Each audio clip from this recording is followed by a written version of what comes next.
a lot of work with public policy for reducing dependence on foreign oil. I got real involved in 10th grade with a project that I did in a pre-engineering class here called Build Your Dream Vehicle.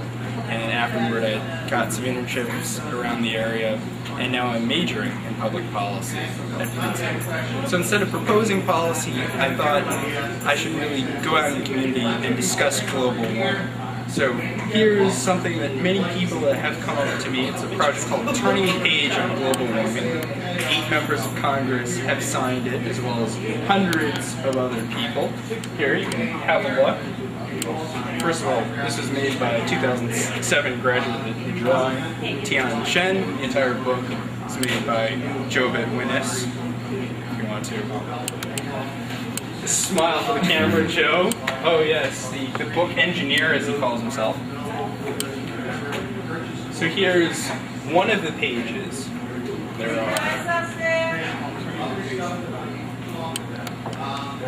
are other pages as well. So the pledge itself is to put a price on the emission of greenhouse gases. Currently, the dirtiest way to produce electricity is from coal with no carbon emission controls. That also happens to be one of the cheapest ways of producing that electricity. So it's very hard to get alternatives to compete and to substantially reduce carbon emissions.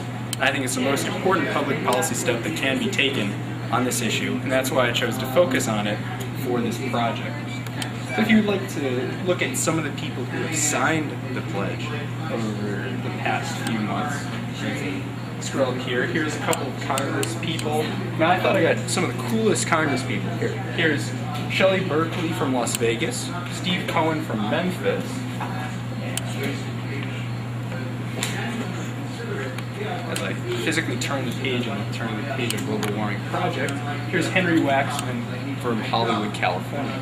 I also have Chris Van Hollen on the first page.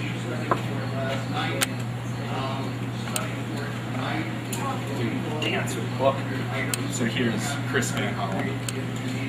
I've gotten these signatures in Bethesda, Rockville, and then many on the west side of the Capitol. So I spent much of my summer emailing a lot of these congressional offices for one day in July before members of Congress signed, and then I came back a couple days later and had another 4 sign as well.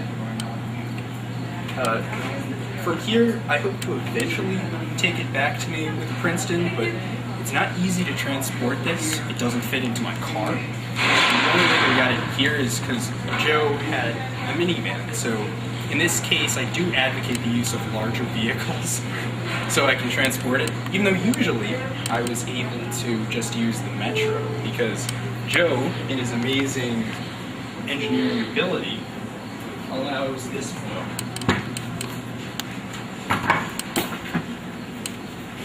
to roll.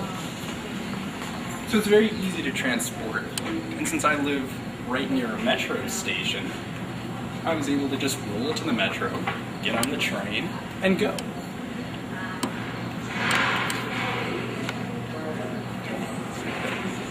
What else should